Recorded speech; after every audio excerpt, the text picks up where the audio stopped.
So, I wanted to make a video on this because I've seen a lot of people on Twitter and various social media platforms complaining about it, but I thought it'd be interesting to give people some perspective on why electronics recyclers like myself end up recycling various vintage electronics.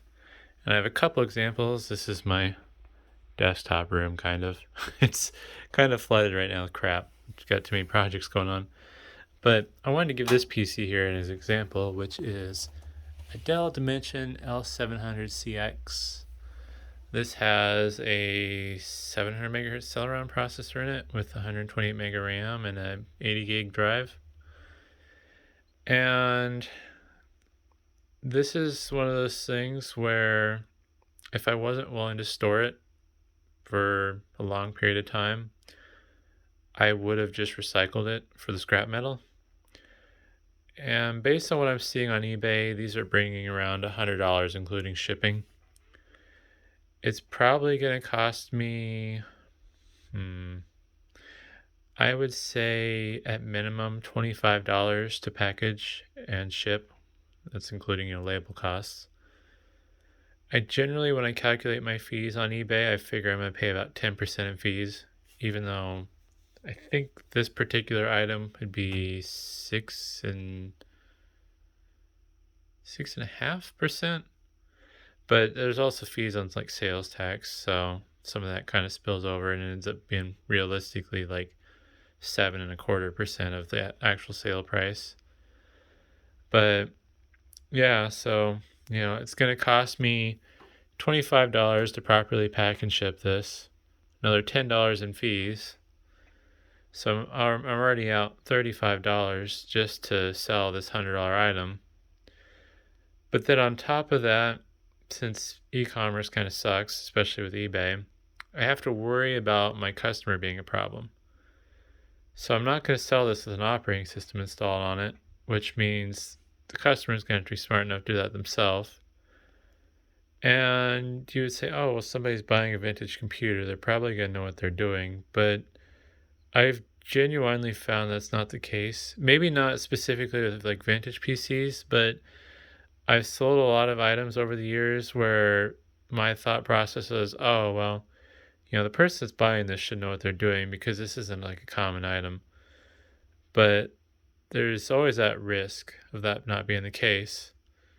And if there's a return on this, well, now I'm out shipping round trip, whether the return is justified or not, which would add up to about $50 basically. Sometimes return labels are actually cheaper than the outgoing labels. Also, that $25 cost includes the cost of the bubble wrap and boxes and stuff I would need to package this. So I'm taking on a $50 liability for something that at minimum I'm going to make a $65 profit on. Or well, maximum, I mean. At maximum, I make $65 profit on. And then on top of that, to get that $100 price point, I need to make sure this works. I need to clean it up. I mean, I could leave it all crusty and dirty and stuff and try selling it. And maybe, somebody would buy it. I've done that with other non-working units, but those are a little bit more rare, desirable PCs. So this one here is basically in the threshold of where it's debatable. Because, yeah, if the sale goes fine, I'm going to make $65.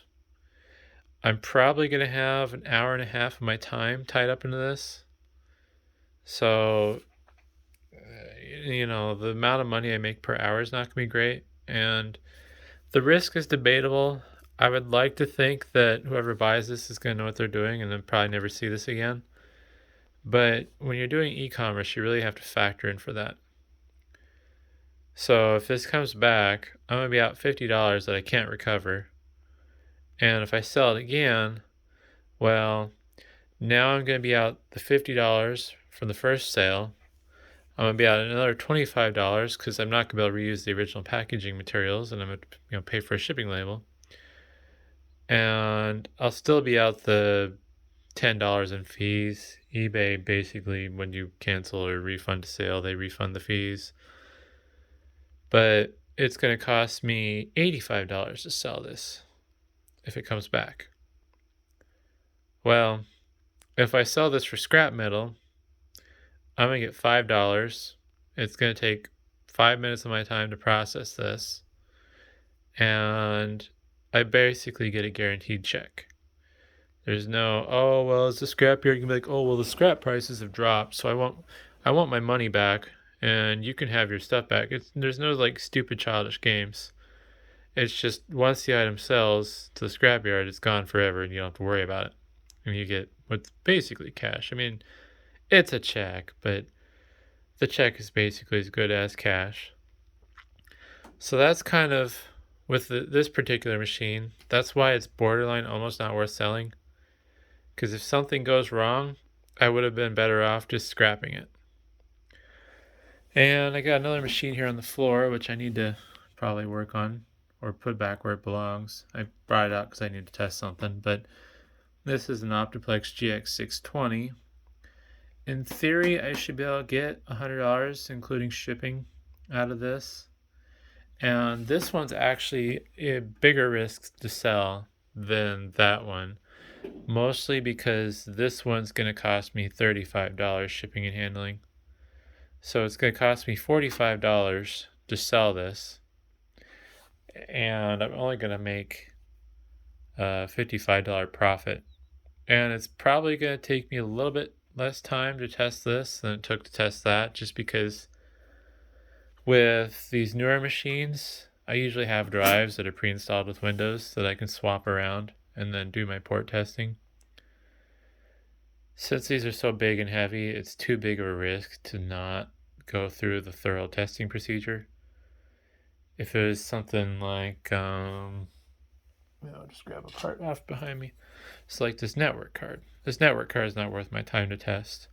It's probably not even worth $10, which, yeah, that's a whole other thing. But it's so light that I'm willing to take the risk because I'm only out $4 in shipping. But we'll get back to this in a bit. Or, well, probably a different item. So yeah, with this though, so it's going to cost me $35 to ship. Round trip, I might be looking at probably, I'd say $60. Well, now if I try to sell this, I'm going to be out $90 shipping and handling, plus $10 in fees, and it's only worth $100. So I just made negative $5 trying to sell this. And that's why something like this is almost certainly going to go to the scrapyard. Because I can either make negative $5 on this or I can make $5 on this. And if I make the negative $5 on this, I'm going to have like 2 hours of my time tied up into it. So really, it's going to cost me like negative $200 to sell that. And that's why something like this, it's just going to get kicked to the recycling pile. Basically, going to throw it away. And I'm going to find some other examples here. I don't think I have any vintage video cards up there. Here's some in my drawer, though. So here's another thing, like these PCI video cards that are older. What we got here? An FX 5200. If it'll focus. It's nothing special. Like, there we go. Just a basic card. I don't think I have anything exotic in here. Most of my exotic stuff's either listed or in more safe storage. But let's say this card was special and was, worth caring about. If people were only willing to pay $10 for this, it's not worth selling. This is going to cost me about $5 to ship for the label, because it's going to be 12 ounces, first class. And then I'm going to have to spend another $2 to package it. And then another $1 in fees. So that gets me an $8. And that's assuming nothing goes wrong. So I'm going to profit $2 off selling this. I'm probably not going to test it because there's no money in it, in testing it. And alternatively, I could probably get 30 cents in scrap. So that's why a lot of this older stuff just ends up getting recycled because it's just not worth the time. There's businesses that will sell this stuff rather than recycling it when it comes to the vintage stuff. But people that actually know their numbers, like myself, will know that it's not worth messing with. And here's another example. These old IBM keyboards. And you'll have to excuse the echo in here. There's not that much stuff in this room, apparently. But I've been sitting on these for a while, especially these terminal keyboards, because they're just not worth enough to justify selling them. I think this is a Model M keyboard, I believe. Yeah, it's a Model M keyboard. I think Model M keyboard prices have gone up again, because when I originally got these and I was going to sell them, I think the value of them was down to like $50 a keyboard, which really wasn't worth it because eBay fees on keyboards are a lot higher than like desktops. I think the fees on this is like 12%. It's really stupid.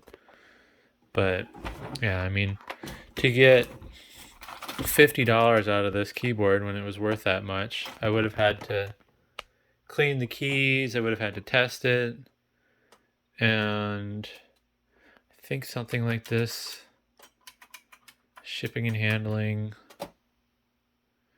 I'm gonna guess maybe $22 on the high end. I think it'll be about a $15 label. But yeah, so if I didn't have the space or I wasn't willing to store this, I would have just snipped the cord off the keyboard and threw it in the recycling bin. It's one of those things where, as a consumer, obviously the thing's only going to have a certain amount of value to you. But what a lot of consumers don't realize is the risks and the costs that are involved with selling and handling this stuff. So if you've ever wondered why these recycling companies like myself end up recycling stuff, it's because of that reason specifically. It's not worth the time for the small amount of profit. Eventually, like that GX620 will go up in value enough where it'll be worth saving them and selling them. I have sold some. I've listed them for more than the going rate just because I want to make enough profit to justify the risk. But for example, like the GX270s, I'm basically saving all of those now, even if they have bad caps, because those are starting to get to be worth enough where it's worth repairing them. But yeah, hopefully that's insightful. Hopefully that kind of gives you an idea of why a lot of this vintage stuff gets recycled. It's just purely because it's not profitable enough to manage as a business. And unless consumer demand increases the value of the stuff, then a lot of it's just going to keep getting recycled until there's less supply than demand, basically. But yeah, thanks for watching.